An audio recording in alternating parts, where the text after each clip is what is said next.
The morning sun broke through the heavy curtains of Kensington Palace, casting long shadows across the marble floors.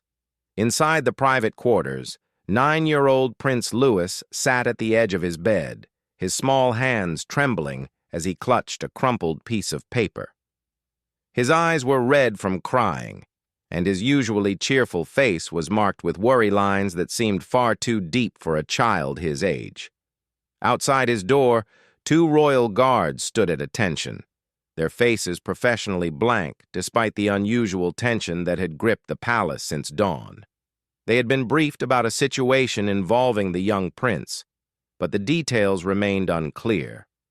All they knew was that something had happened, something serious enough to put the entire security detail on high alert. Sarah Mitchell, Prince Louis's nanny for the past 3 years, knocked gently on the door before entering. She had received an urgent call from Prince William just an hour earlier, his voice tight with concern. When she stepped into the room, her heart sank at the sight of the little prince. Louis looked up at her with tear-filled eyes, and she could see the weight of whatever secret he carried pressing down on his small shoulders. "Your Highness," she said softly, kneeling beside him, "your father is on his way. Would you like to tell me what happened?" Louis shook his head vigorously, clutching the paper tighter. "I can't," he whispered. "I promised I wouldn't tell anyone. But he did this. He really did this, and now everything is going to be terrible." Sarah's mind raced with possibilities. Who was he? What had been done? See, she had worked with the royal family long enough to know that even small incidents could spiral into major security concerns. The fact that the guards had been alerted suggested this was no ordinary childhood upset.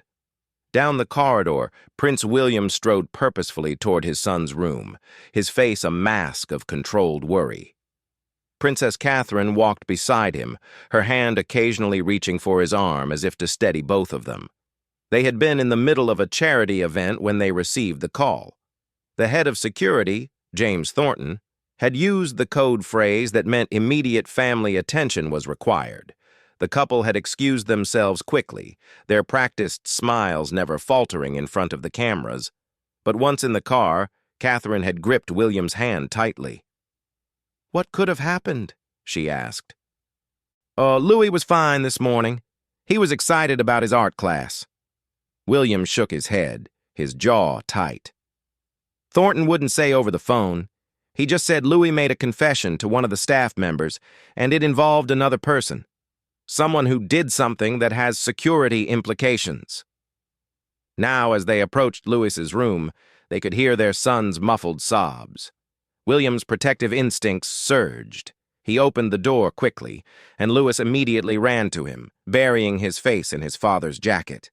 "Papa, I'm so sorry," Louis cried. "I didn't mean for this to happen. I thought he was my friend. I thought I could trust him." Catherine knelt down and gently turned Louis's face toward her.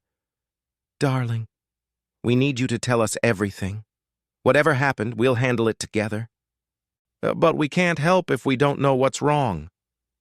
Louis pulled back slightly, wiping his nose with his sleeve in a very unprincely manner that somehow made the moment feel even more real and frightening. He looked at his parents, then at Sarah, who had quietly stepped back to give the family privacy while remaining close enough if needed. "It was Mr. Peterson," Louis finally said, his voice barely above a whisper. "My art teacher. He did this." William and Catherine exchanged quick glances. Richard Peterson had been vetted thoroughly before being hired as Louis's private art instructor 6 months ago.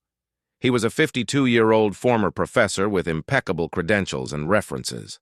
What could he possibly have done? "What did Mr. Peterson do, Louis?" William asked, keeping his voice calm despite the alarm bells ringing in his head. Louis handed his father the crumpled paper. William smoothed it out and his face went pale.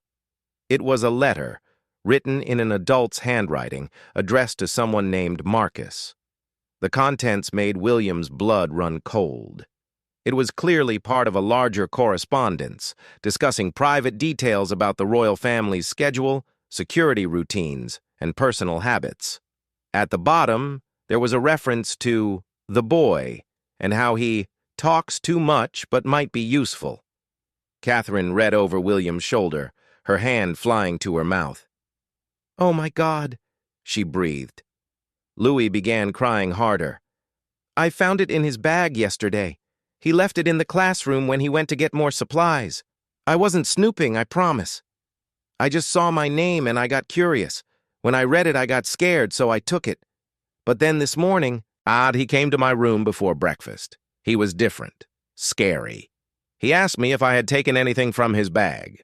I lied and said no, but I think he knew.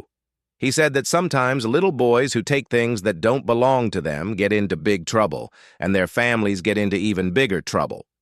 The implications crashed over William like a wave. If Peterson was sharing information about the family, who was he sharing it with? What was the purpose? Was it tabloid gossip or something more sinister? And if Peterson suspected that Louis had the letter, what would he do next? William immediately pulled out his phone and called James Thornton. "We have a Code Silver situation. Richard Peterson. I need him located and detained immediately. Do not approach alone, and treat him as potentially dangerous." Catherine wrapped her arms around Louis. "You did the right thing by keeping this, sweetheart, and you were very brave to tell us. You're not in any trouble at all." But Louis shook his head. "That's not everything, Mama. After he left my room this morning, I saw him in the garden. He was on his phone, and I heard him say something about the timeline moved up, and they need to act today." The room fell silent. Today. Whatever Peterson was planning or was part of, it was happening today. William's mind shifted into crisis mode. He called Thornton back. "Update. Possible immediate threat. Timeline today. Lockdown protocol now." Within minutes, the entire palace went into controlled lockdown. It looked calm from the outside, but inside, every security measure was activated. The guards moved to secure positions, staff members were accounted for, and the family was moved to a secure room in the palace's core. James Thornton arrived quickly, his normally composed face showing signs of stress. He sat down with William and Catherine, while Louis was taken to an adjoining room with Sarah and two trusted security personnel. "We've located Peterson," Thornton said grimly. "He's not on palace grounds. According to the gate logs, he left 2 hours ago, right after his visit to Prince Louis's room. We've alerted the police and MI5. They're treating this as a potential security breach with national implications." William handed him the letter. "We need to know who Marcus is, what Peterson's been sharing, and what's supposed to happen today." Thornton photographed the letter and immediately sent it to the intelligence team. "We're running the name Marcus through our databases now, cross-referencing with anyone in Peterson's known contacts. We're also pulling all security footage from the past 6 months, every moment Peterson was in this palace." Catherine asked the question that had been haunting her since seeing the letter. "Do you think he was planning to hurt Louis?" Thornton hesitated, which was answer enough. "We don't know his full intentions yet, ma'am. But the fact that he referenced the prince's tendency to talk, combined with his threatening behavior this morning, suggests he saw Louis as either a source of information or a potential liability. The reference to might be useful is particularly concerning." William felt rage building inside him, but he forced it down. Emotions wouldn't help Louis now.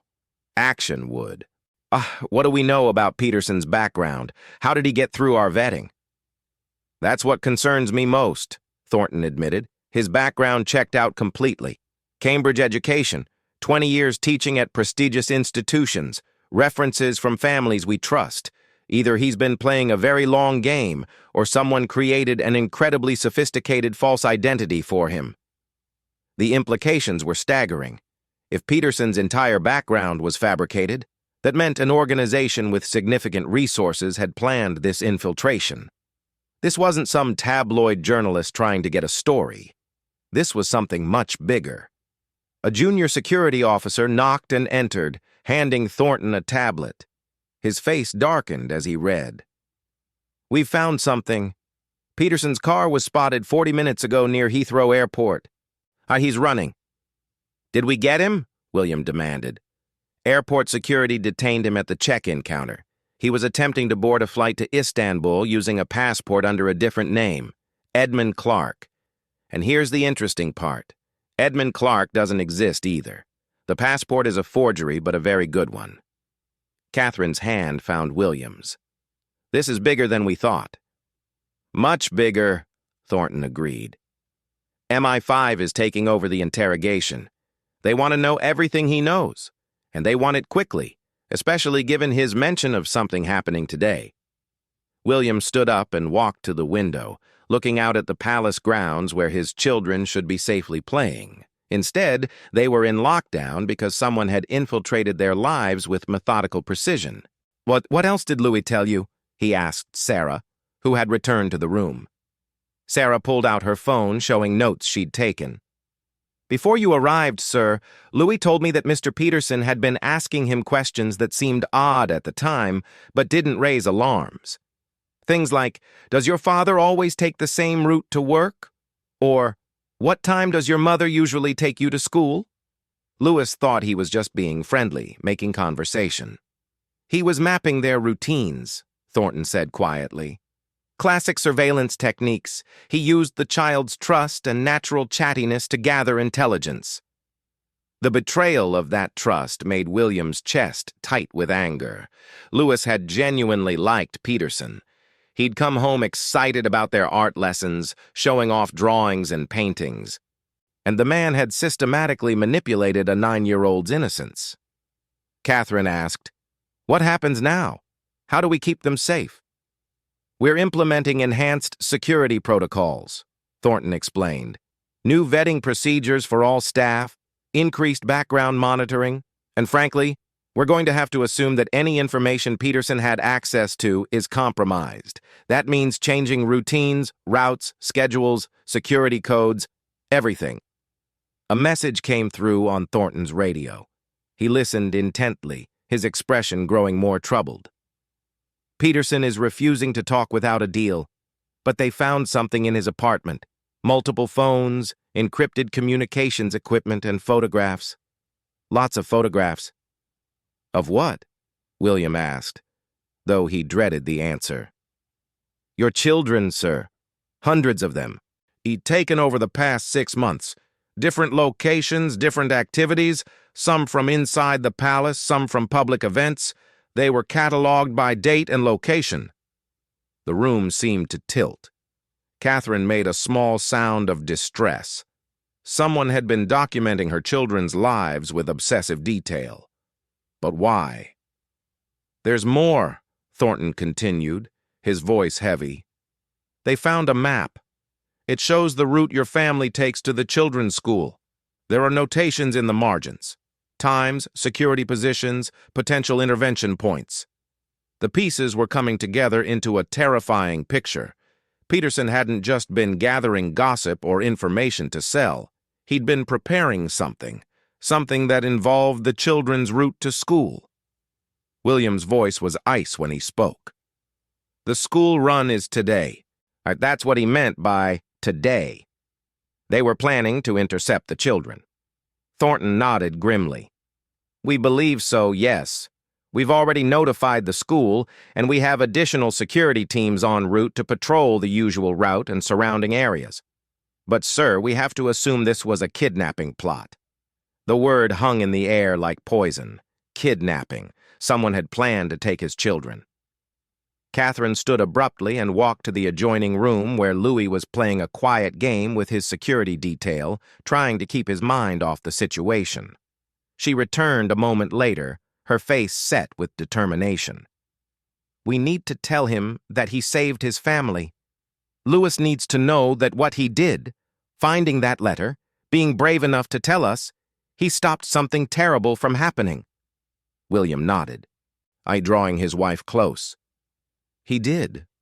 Our son is a hero." But as they held each other, both parents understood that this was just the beginning. Peterson was clearly part of something larger, an organization with resources and planning capabilities that were frighteningly sophisticated. Until they understood who else was involved and what their ultimate goal was, the threat remained. In the secure room, 9-year-old Prince Louis played with building blocks, unaware of the full magnitude of what his accidental discovery had prevented. He only knew that he'd been scared. He'd told the truth, and now his parents were handling it. In his child's mind, that was enough. But for the adults tasked with protecting the royal family, the real work was just beginning. Somewhere out there, people were planning something that involved the children. And thanks to Louis's confession, they now knew the guards were watching, the plans were exposed, and the hunters had become the hunted. The next 48 hours would determine whether they could dismantle this threat completely, or whether it would merely retreat into the shadows, waiting for another opportunity. One thing was certain. Nothing would ever be the same for the royal family. Trust had been shattered, innocence had been stolen, and the cozy illusion of safety behind palace walls had been revealed as exactly that, an illusion. As Thornton coordinated with intelligence services and security teams fanned out across London, one question echoed in everyone's mind. Who else was involved, and were they already preparing their next move? The interrogation room at MI5 headquarters was stark and cold, and designed to make suspects uncomfortable.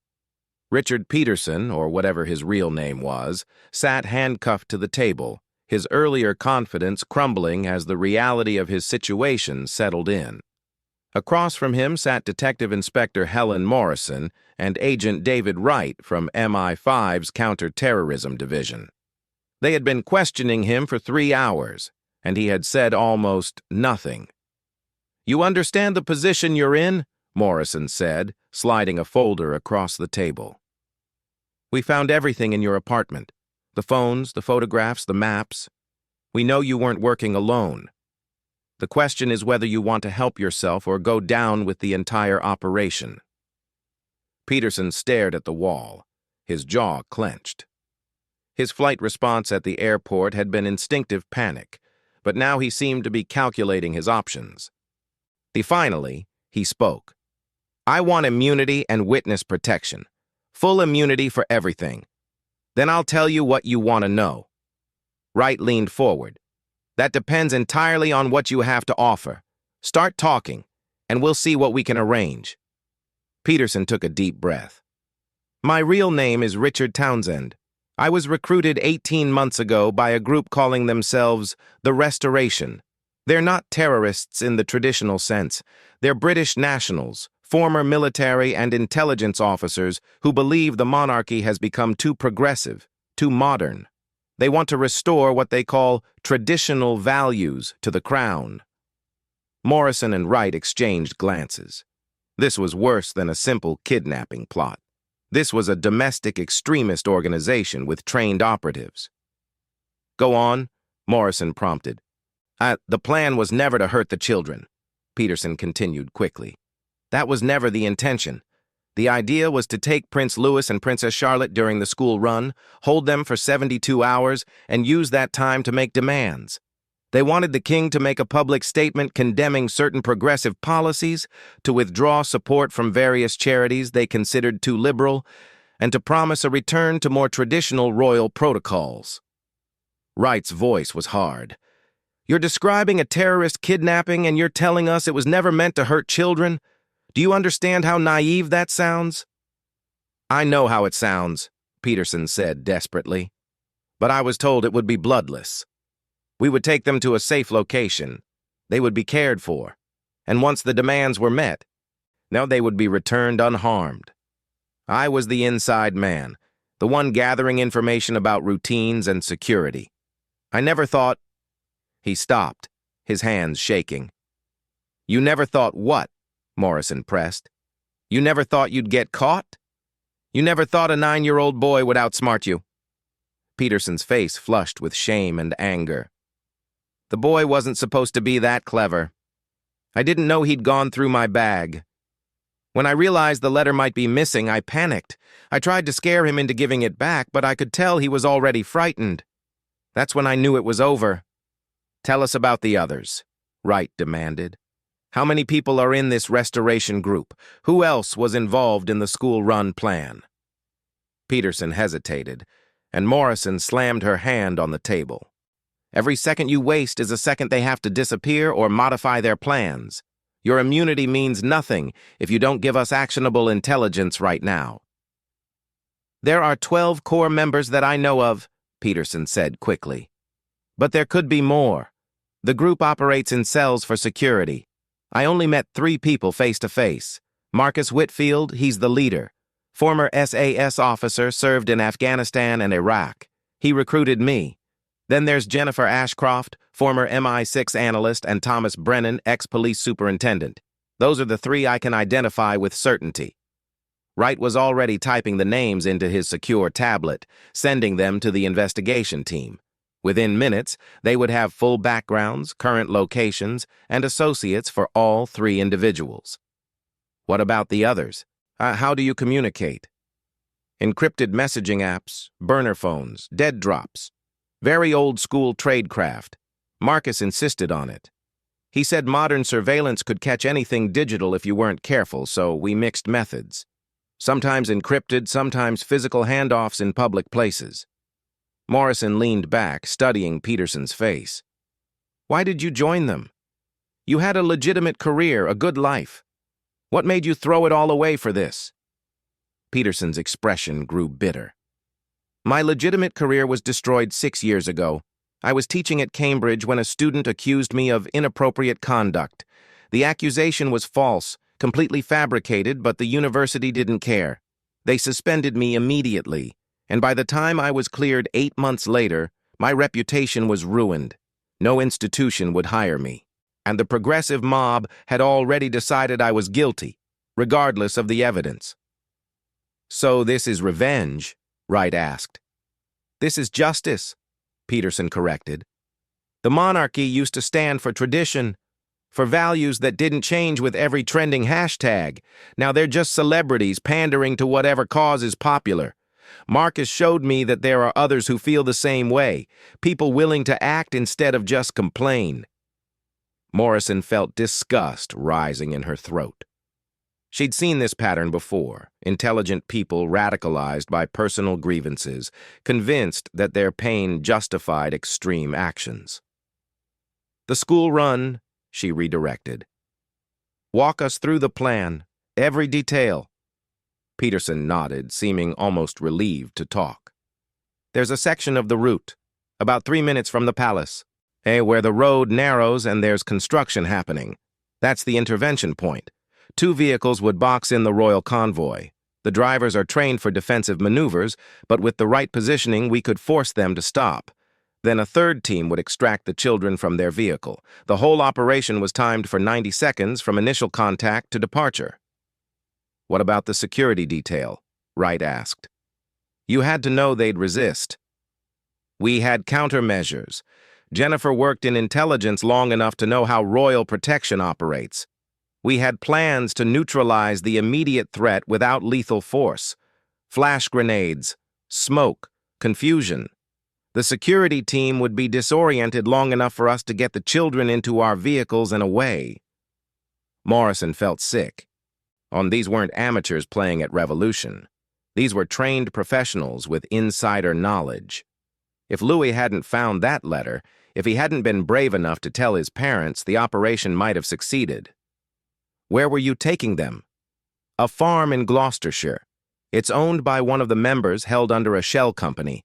Remote, secure, easily defensible. The children would have been kept there while Marcus made contact with the king through intermediary channels, presenting the demands. Wright looked up from his tablet. We've got facial recognition on Whitfield. He's been spotted at a service station on the M4, heading west. That's the direction of Gloucestershire. He doesn't know we're onto him yet. Morrison stood quickly. We need tactical teams mobilized now. If he's heading to the farm, he might be trying to salvage something or destroy evidence. She turned back to Peterson. Give us the exact location. Every second counts. Peterson provided coordinates and detailed directions to the property. Within 15 minutes, armed response teams were en route, coordinating with local police for support. Meanwhile, other units were deployed to locate and apprehend Jennifer Ashcroft and Thomas Brennan. Back at Kensington Palace, Prince William sat with his security team, receiving updates every 30 minutes. The revelation that the restoration was led by former military and intelligence professionals had changed the nature of the threat. These weren't disorganized conspiracy theorists. They were capable of sophisticated operations. James Thornton had brought in additional security consultants, including former Special Forces personnel, to review every aspect of the palace's protection protocols. "We have to assume Peterson wasn't the only infiltration," one consultant explained. "If they're as professional as they appear, they would have redundancy. Other sources of intelligence, other inside connections." William felt the weight of impossible decisions pressing down on him. How could they live normal lives, or as normal as royal life could be, while suspecting everyone around them? "What do you recommend?" he asked. "Complete security overhaul," the consultant replied. "Everyone with access to the family gets revetted, no exceptions. We implement compartmentalized information protocols, so no single person knows enough to compromise operations. We vary routines randomly, use decoy vehicles, and frankly, sir, the children might need to be homeschooled for the immediate future."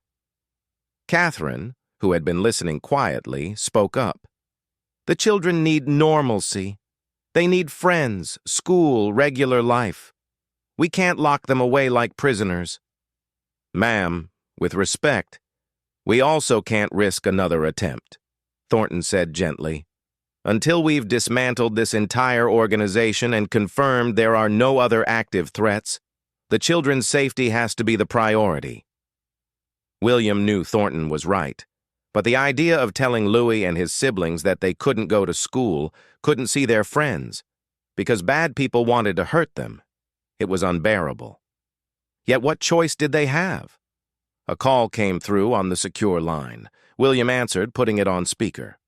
It was Agent Wright from MI5. "Your Highness, we've made significant progress. Marcus Whitfield was apprehended 20 minutes ago at the Gloucestershire farm. He was in the process of destroying documents and computer equipment when our teams arrived. We recovered some materials before he could destroy everything." "What about the others?" William asked. "Jennifer Ashcroft was arrested at her home in Oxford. Thomas Brennan is still at large, but we've frozen his accounts, flagged all his known vehicles, and alerted border control. He won't get far. More importantly, we found a membership list on an encrypted drive at the farm. Peterson was right about 12 core members, but there are over 40 associates and sympathizers listed. We're working through them now." Catherine's hand covered her mouth. 40 people who supported or participated in a plot against their family. How had this grown so large without detection? Wright continued, "We're also finding evidence of other planned operations. The school run was phase 1. They had contingency plans, alternative targets, other ways to apply pressure. This was a well-funded, long-term campaign." William felt cold. "What kind of alternative targets?" "Public appearances, charity events, anywhere the family would be accessible. They had been surveilling for months, maybe longer. We're still processing all the materials we've recovered." After the call ended, William and Catherine sat in silence. The magnitude of what had almost happened was overwhelming. If Louis hadn't been curious, if he hadn't read that letter, if he hadn't been brave enough to speak up despite being scared. "We need to talk to him," Catherine said quietly.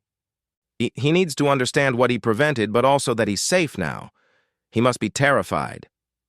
They found Louis in the playroom with his siblings, trying to maintain some sense of normalcy under the watchful eyes of security personnel. When William explained, in age-appropriate terms, that the bad people had been caught and wouldn't be able to hurt anyone, Louis's small face crumpled. "But there were lots of them," he said, his voice trembling. "What if you didn't catch all of them?" William knelt down to his son's eye level. "That's why we have so many good people protecting us. The guards, the police, the security teams, they're all making sure we're safe. And you help them by being brave and telling the truth." Louis threw his arms around his father's neck. "I was so scared, Papa. When Mr. Peterson came to my room, oh, his eyes were different, mean. I thought he might hurt me." The confession broke William's heart. His 9-year-old son had faced down a trained operative and still had the presence of mind to protect his family. "You were incredibly brave," William said, holding him close. "Braver than any soldier." Later that evening, after the children were in bed, William and Catherine sat with Thornton, reviewing the day's events. The immediate threat had been neutralized, but the investigation was far from over. Each arrested member of the Restoration would need to be interrogated, their connections mapped, their communications analyzed. "How did we miss this?" William asked, the question that had been haunting him all day. Yes, how did an extremist group recruit current and former government personnel without raising any flags? Thornton sighed heavily. "Because they were careful, and because they exploited a blind spot. We watch for foreign threats, for terrorists, for criminals. We don't expect the threat to come from decorated veterans and respected professionals. They had legitimate backgrounds, security clearances, reputations. They used those credentials to hide in plain sight." "What changes now?" Catherine asked. "Everything," Thornton replied simply. "The way we vet personnel, the way we monitor threats, the way we assess risk. This was a wake-up call. The monarchy has enemies we didn't fully appreciate. Domestic extremists who feel justified in their actions because they believe they're protecting tradition." William stood and walked to the window, looking out at the illuminated palace grounds. Somewhere out there, Thomas Brennan was still free, and possibly others they hadn't identified yet. The Restoration might be broken, but its ideology would persist. There would always be people who believed the monarchy should be something it wasn't, who were willing to use violence to impose their vision. But today, because of a curious 9-year-old boy who read something he shouldn't have and was brave enough to speak up, a tragedy had been prevented. Tomorrow would bring new challenges, new security protocols, new ways of living with the constant awareness of threat.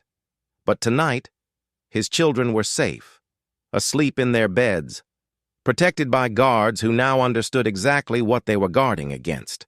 And the confession that had put the Royal Guard on high alert had done more than expose a plot. It had revealed the vulnerability of assuming safety, the danger of complacency, and the unexpected heroism of a child who did the right thing when it mattered most.